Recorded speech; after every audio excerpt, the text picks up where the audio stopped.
Okay, so this video is going to be about what I do with my Caddx turtle settings to get the video that I produced for the ND filters video that I made a few days ago. I think that really helps. The ND filters really help you get better video out of your Caddx turtle, but I'm going to go over my process and the camera settings that I've used, and then also what I do in Premiere to get the video results that you saw in that video. Now, there is a newer firmware on the camera that I used in the video that you saw on this Caddx turtle. It's from January 2019. If you're using older firmware, you're going to probably have to adjust these settings a little bit more than what I did. In the January 2019 firmware, the color is better, color protection is better.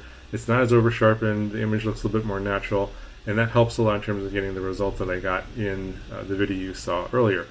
Now, if you're using older firmware, you're probably going to have to adjust the sharpness and saturation, brightness and contrast more to get the sort of the starting image that you're going to see. So I'm just going to go jump right into this and show you what the stock footage looks like. It gives you an idea what it looks like, and then what other additional settings I apply after I import the video footage. So, okay, so go right into Premiere, and I'm going to drop in a clip here, just some random stuff.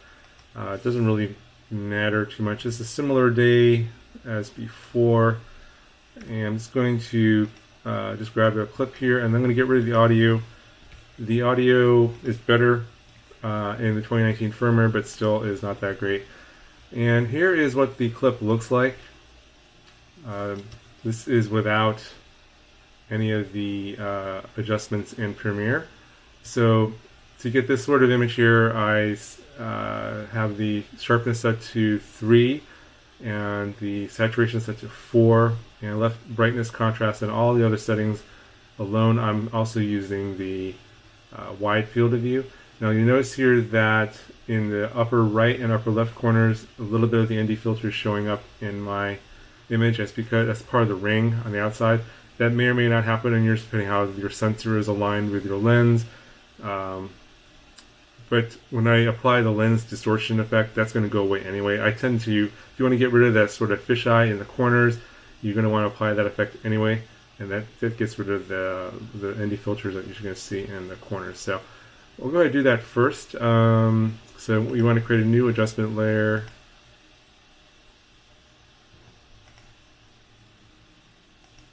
And then drop that over your clip and stretch that out to cover the entire clip that you want to adjust. And then highlight that, and then under effects you want to look for the lens distortion effect, and it's called lens distortion and removal. And I'm going to I usually just pick the one for the Hero Session 4 1080 medium. I drop that on there, and then you can see immediately how that changes the way the picture looks. So let's see if I can turn that off.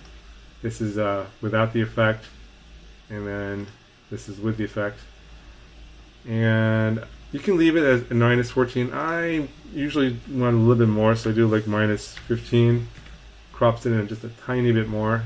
That looks pretty good to me. You can play with that. You can also play with some of these other numbers here, but I usually just do -15 for most of my videos. That seems to be fine. And then you want to like scroll through your video and find some areas that aren't overexposed or underexposed, like not too bright, not too dark, kind of average. Like this looks okay. And then here we're going to go ahead and we'll select your adjustment layer, and I'm going to go into the color editing section here. I think I saw Alt-Shift-4 in Windows. Yeah, this is there's a lot of stuff in here that I don't really use, so I'm not going to go over everything here, but I usually use basic correction, the creative section, and curves. And I usually just do this here. Under RGB curves for white, I just raise up basically I'm raising up the highlights, and then I'm going to drop down the shadows here in this section. So this kind of gives it kind of a stark look, and it looks even more, the colors kind of pop when you do this. And then I go back to basic correction here, and then you can make the colors even pop more by bumping up your saturation. So I'm usually like bumping it up to like 130 to 150 somewhere. You can go like totally crazy if you want. just kind of get the look that you're looking for. I'll just kind of like leave it there. It looks pretty good. And then if you want, you could add a little bit more contrast if you want. But I'm going to kind of leave that alone. That looks fine. And then under highlights, I'm going to actually increase my highlights here some more. You can see that that's going to make those clouds a little bit overexposed. See that right there? If you look at the cloud over here in the sky, if you bump those highlights, the cloud gets overexposed. And so that's probably too much. Yeah, so just do that like here. And then under shadows, I'm usually going to bring that down, but sometimes I bring that up. This kind of depends on what kind of look you're going for. And then under temperature, I usually try and go away from the blue because this camera seems to have a little bit of a blue tint. So I'm going to bump up the orange here in the temperature. So that makes, like you can see here, the roofs of these houses like really pop out. And then I'm going to go a little bit away from the green, not a whole lot.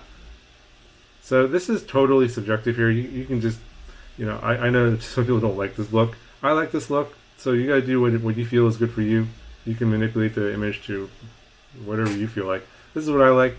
Looks pretty good to me. And yeah, that's pretty much it. So I just kind of look at that and see like how that looks in terms of you know, how pleasant it looks in terms of watching. And it looks way better than stock footage to me, if you ask me. Yeah. And you can see the nice motion blur there from the ND filter. Anyway, guys, that's pretty much it. That's all I'm doing here. Now, this video is probably already outdated because Caddx has probably released another firmware update somewhere. And that's the thing, is like there's no consistency in terms of firmware updates out there. Some people have older cameras with older firmware and newer cameras with newer firmware, so you're going to have to figure out where to acquire this firmware from.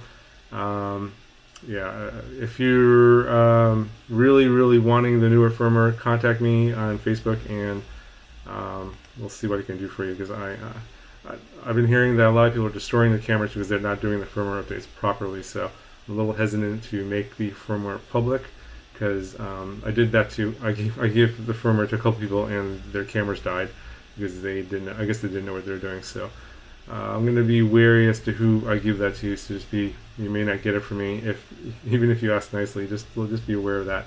I don't want you to kill your cameras. I think it's just easier just to adjust your settings in the camera to get that sort of stock image look that you saw earlier, and then adjust it from there in Premiere. So this is what I did. I'm on the January 2019 firmware. You saw the stock footage that came out of the camera with those settings, and then this is the final output, final result. And you know, it's pretty similar to what you saw the other day. Obviously, I'm going to adjust it a little bit here and there as time goes on. I may make another video later if newer firmware comes out, or if I find settings that look even better than this. It's a work in progress, basically. But hope this video helps you guys out. If you guys have any questions, let me know, and I'll talk to you guys in the next one. Okay, sorry guys, so Albert from the future here, and yeah, forgot to tell you guys what export settings I used for that video. And yeah, I just export everything in H.265 and I upscale everything to 4K. So you want to do this for YouTube, because if you just export it in 1080p, the bitrate's too low and the video just turns out, when it gets played back, it's just total garbage. And if you want to play around with the bitrate, I think the standard bitrate for this setting here is going to be around 40 megabits. If you want more, you can obviously customize that down in the lower section of this export settings page and up that to 45 or 50. I'm usually finding 40 or 45 is good enough, and when it gets played back on 1080p or 4K, for most devices like a phone or computer screen, it's going to look pretty good and doesn't get destroyed. So these are the export settings I'm using, and yeah, I totally forgot to mention that in the video.